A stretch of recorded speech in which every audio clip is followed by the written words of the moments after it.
Olá pessoal, tudo bem? Então vamos a mais um vídeo, né, da nossa sequência de aulas pelo nosso canal do YouTube e também pelos nossos encontros telepresenciais no Google Meet, né? Agora encerrando, indo para os encaminhamentos finais do nosso semestre, eu gostaria de tratar com vocês de um recurso muito específico denominado embargos no TST. Ele está previsto no artigo 894 da CLT. Desde já, eu quero fazer algumas considerações iniciais a vocês. Observe, a primeira frase que eu usei ao referir a esse artigo, a esse recurso, melhor dizendo, é embargos no TST.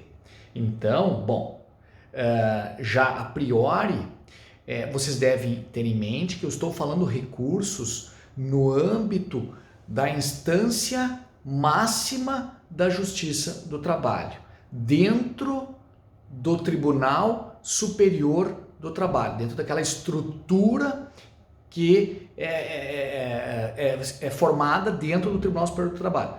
Turmas, sessões, pleno. Né? Então assim, pessoal, de início, a gente descarta, obviamente, aqui a figura do ius postulante, conforme previsto na súmula 425, a qual já não tem competência, já não atinge a esfera máxima da Justiça do Trabalho. Quer dizer, não se pode, na figura utilizando-se do ius postulante, demandar perante o Tribunal Superior do Trabalho. Então são recursos, pessoal, que fogem do alcance do ius postulante. Bom, o artigo 894, ele é dividido em dois incisos, o inciso 1º e o inciso 2º. Observem que a CLT utiliza apenas a palavra embargos. Olhem só, abram a CLT e acompanhem comigo. No Tribunal Superior do Trabalho, nada de novo aqui, acabamos de falar, no âmbito do Tribunal Superior do Trabalho, cabem embargos no prazo de 8 dias. E aí tem a hipótese contida no inciso 1º e a hipótese contida no inciso 2º. Aqui que vem, vamos dizer assim, as diferentes denominações dos embargos. Aos embargos estipulados no inciso 1º, a gente denomina de embargos infringentes. Aos embargos previstos no inciso 2º, a gente vai denominá-los de embargos de divergência. Tá? Por que isso? Bom, além da carga histórica que tem sobre esses recursos, é assim que os são tratados no regimento interno do Tribunal Superior do Trabalho. Lá nos artigos 258 do regimento interno e também, salvo engano, sim, e também no 262 do regimento interno do Tribunal Superior do Trabalho. Então, meus alunos, quando a gente fala de embargos infringentes, a gente está falando dos embargos estipulados no inciso 1º. Quando falamos dos embargos de divergência, a gente está se referindo aos embargos previstos no inciso 2º. Começamos então pelo embargos de divergência. Bom, os embargos de divergência estão previstos no inciso 2º. Tá? E o inciso 2º do artigo 894 diz o seguinte: das decisões das turmas que divergirem entre si ou das decisões proferidas pela sessão de dissídios individuais ou contrárias à súmula ou orientação jurisprudencial do Tribunal Superior do Trabalho ou súmula vinculante do STF. Então, pessoal, ele é denominado de embargos de divergência porque ele surge, ele tem a sua possibilidade alicerçada na divergência. Que tipo de divergência? Ora, na decisão da turma que divergir de uma decisão de outra turma em caso idêntico, ou de uma decisão da turma que for contrária a uma decisão proferida pela sessão de dissídios individuais, ou ainda de uma decisão de uma turma que foi contrária a uma súmula, a uma orientação jurisprudencial ou mesmo a uma súmula vinculante do STF. Por isso, embargos de divergência, porque surgem da divergência, quer dizer, aquele recurso, ele possui uma decisão aquele recurso de revista, ele possui uma decisão que é contrária a uma decisão em caso idêntico proferida por outra turma ou proferida pela seção de dissídios individuais, ou mesmo a decisão é contrária a uma súmula do TST, a uma UJ ou a uma súmula vinculante do STF. A ideia do embargos de divergência é que a parte tem o direito de convocar a instância máxima da Justiça do Trabalho, de chamar a instância máxima da Justiça do Trabalho e dizer, olha, né, esclareçam essa divergência, quer dizer, pacifiquem esse conflito. O meu caso foi julgado de forma diversa do que exposto numa súmula do TST, do que exposto numa súmula vinculante do STF, ou mesmo do que fora julgado pela seção de dissídios individuais ou por outra turma. Então, divergência, porque ele tem a sua possibilidade alicerçada na demonstração de uma divergência. Na demonstração pelo recorrente de uma divergência. Como eu falei para vocês, ele também está previsto no artigo 258 do regimento interno do TST, e aí se encontra com essa nomenclatura de embargos de divergência. Tá? O embargos de divergência, pessoal, os embargos no TST, eles têm a necessidade do depósito recursal, se for o caso, né? Se o valor não está coberto, se o valor da condenação não está coberto, né? Ele tem que fazer o depósito recursal como pressuposto para a admissibilidade dos embargos. E como é que funciona ele? Bom, aqui, para entender o procedimento, temos que fazer a leitura do parágrafo 2º. E o parágrafo 2º diz o seguinte: bom, a divergência apta a ensejar os embargos, quer dizer, o fato que traz à tona a possibilidade dos embargos deve ser atual. Então, quer dizer, o meu recurso de revista eu tenho que mostrar que a decisão no meu processo diverge de uma decisão de outra turma em caso idêntico em um caso atual. Quer dizer, não pode, atual aquele que já não foi ultrapassado pela própria jurisprudência do Tribunal Superior do Trabalho.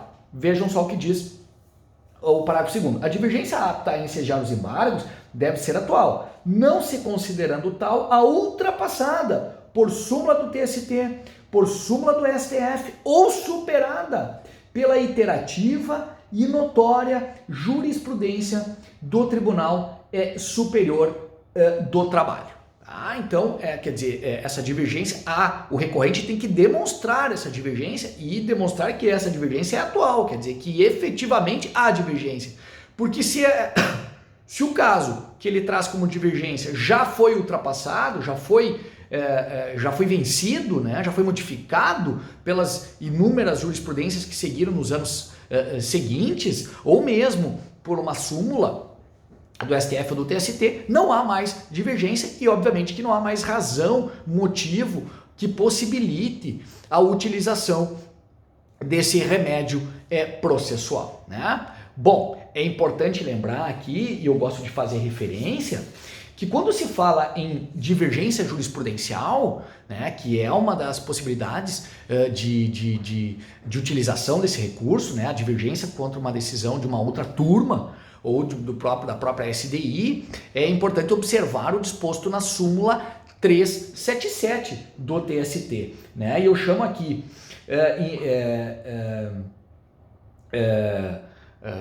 chamo a atenção de vocês para os requisitos que a súmula 377 traz para que a parte demonstre a divergência jurisprudencial e que essa divergência jurisprudencial seja admitida como tal. Observe, né? Inciso 4º, só para destacar vocês. O recorrente deve transcrever o trecho divergente, apontar o local, o sítio de onde foi extraído, quer dizer, se é do site do TST ou de um repositório jurisprudencial autorizado, e ainda indicar o número do processo, o órgão prolator do acórdão e a data da respectiva publicação no Diário da Justiça do Trabalho. Então é importante que se cumpram os requisitos da súmula 337 do TST para então que se considere que a divergência jurisprudencial foi comprovada, o requisito de admissibilidade do recurso, e que ele possa, então, portanto, ser julgado. E vai ser julgado por quem? Bom, a competência, pessoal, a competência é da seção de dissídios individuais, tá? Nesse caso, a competência é da seção de dissídios individuais. Importante ressaltar, como dito antes, que aqui não se fala mais em ius postulante, quer dizer, há necessidade, obviamente, aqui da presença de um procurador legalmente constituído para se utilizar dessa ferramenta.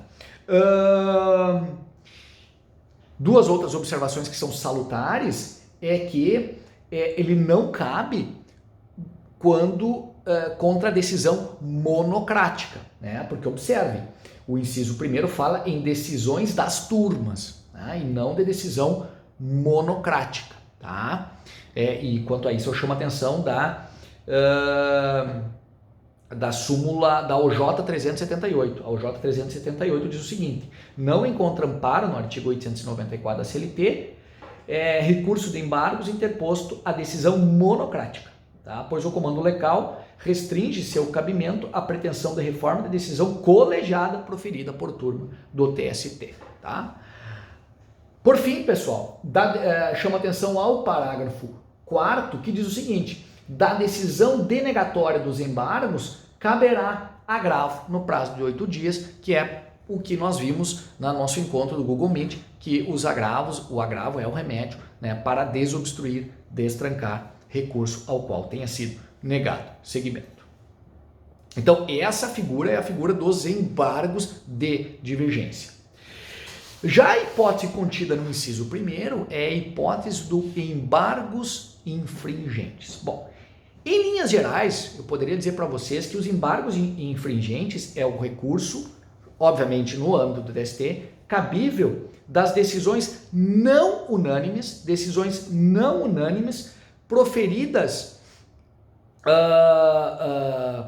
em ações de dissídio coletivo de competência originária do Tribunal Superior do Trabalho. Tá? Vejam só o que diz o inciso primeiro.